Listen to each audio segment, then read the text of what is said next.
માર્કેટની અંદર સપોર્ટ અને રેઝિસ્ટન્સ કઈ રીતે કામ કરે ને આજના વિડીયોમાં હું તમને કવર કરીશ.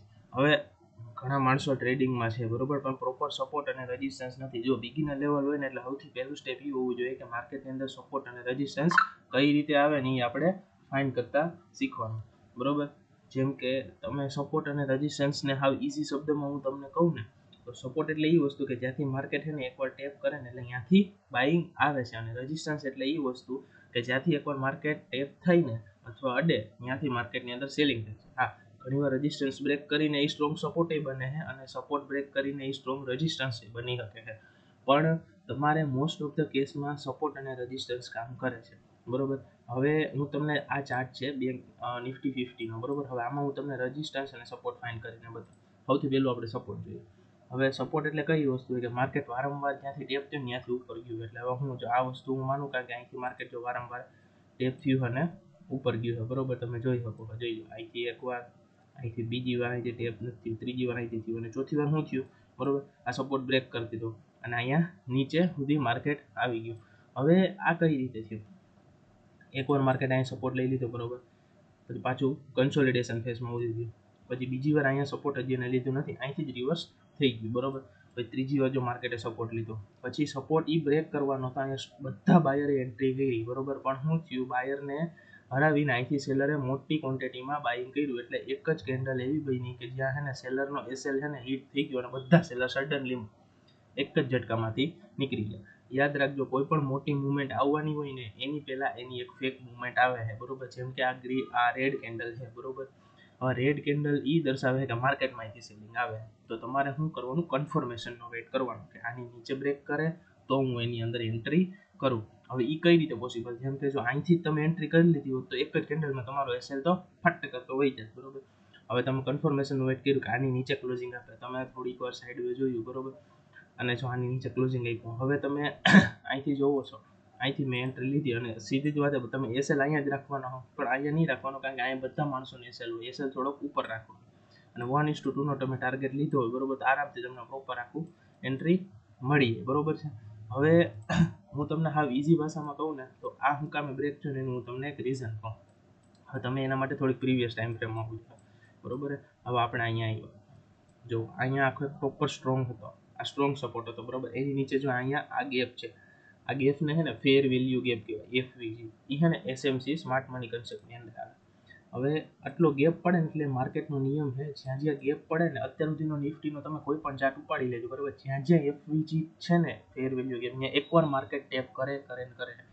હવે આપણે પ્રીવિયસલી ખબર નથી, પણ એકવાર તમે જોઈ લેજો, આ લેવલ માર્કેટ ટેપ કરીને બાઇંગ આવ્યું જશે, જોઈ લેજો આ લેવલને હું તમને છેટ સુધી લઈ જાઉં. જુઓ તમે પ્રોપર અહીંયા ટેપ કર્યું અને ત્યાંથી જ સડનલી બાય ગયું. શું કામ?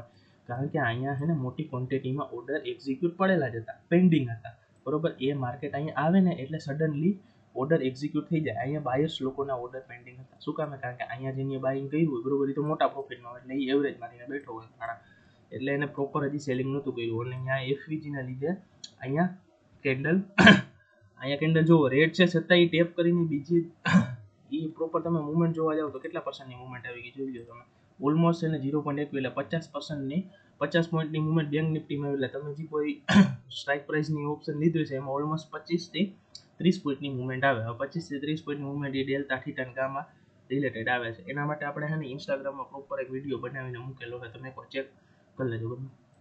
હવે સેમ એ રીતે છે ને રેઝિસ્ટન્સ કામ કરે. રેઝિસ્ટન્સનું કામ શું હોય તો કે એક એવું વસ્તુ કે જ્યાંથી માર્કેટ વારંવાર સેલિંગ થઈ, જોઈ લો તમે આ વસ્તુ અહીંયા છે, અહીંથી જો માર્કેટ પડ્યું, અહીંથી જો માર્કેટ પડ્યું, અહીંથી માર્કેટ પડ્યું, આ કન્સોલિડેશન ફેઝમાં બરોબર. માર્કેટ વારંવાર અહીંયા ટેપ થઈ અને પડે છે. અમુક ટાઈમ એવો પણ આવે કે માર્કેટ અહીંયાથી બ્રેક કરે છે પણ છતાં એ સસ્ટેન કરી શકતું નથી. આ શું કામે થાય? મેં તમને કીધું હતું કે જ્યારે કોઈ પણ એક સાઈડ મૂવ આવવું હોય ને એની વિરુદ્ધ સાઈડ ફેક મૂવ આવે.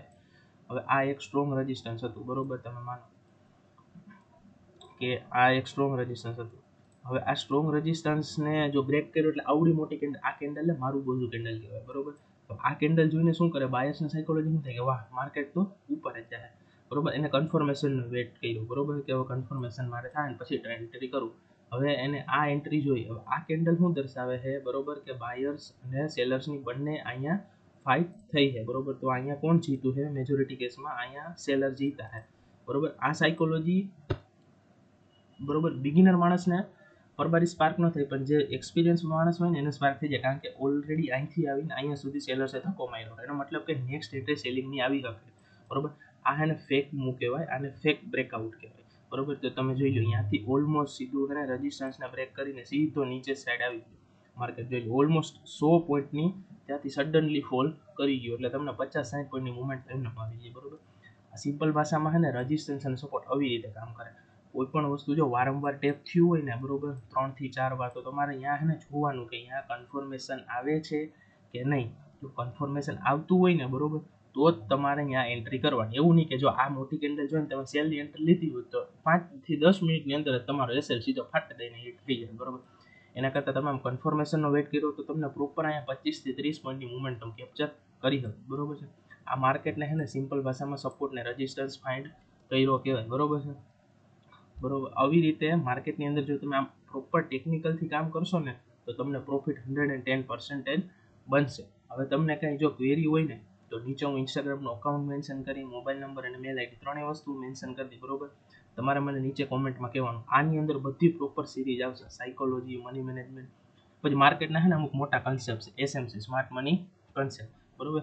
એમાં લિક્વિડિટી છે ભાઈ, ફેર વેલ્યુ ગેપ છે, બ્રેક ઓફ સ્ટ્રક્ચર છે, ચેન્જ ઓફ કેરેક્ટર છે, કઈ રીતે માર્કેટની અંદર છે ને લિક્વિડિટી કામ કરે, લિક્વિડિટી સ્વીપ આવે, લિક્વિડિટી ગ્રેપ આવે, આ બધા માર્કેટના કન્સેપ્ટ છે. ઓર્ડર બ્લોક છે, ઓર્ડર ફ્લો છે, મિડિકેશન બ્લોક છે, અમુક કેન્ડલ આવે કે અહીંયાથી જ એન્ટ્રી કરવી જોઈએ. તો આ બધા એડવાન્સ કન્સેપ્ટ છે ને એ આપણા છે ને યુટ્યુબ ચેનલની અંદર આપણે કવર કરશું. બરોબર. તો આજ માટે આટલું. બરોબર. કાંઈ તમારી ક્વેરી હોય તો નીચે કોમેન્ટમાં મને કહેજો.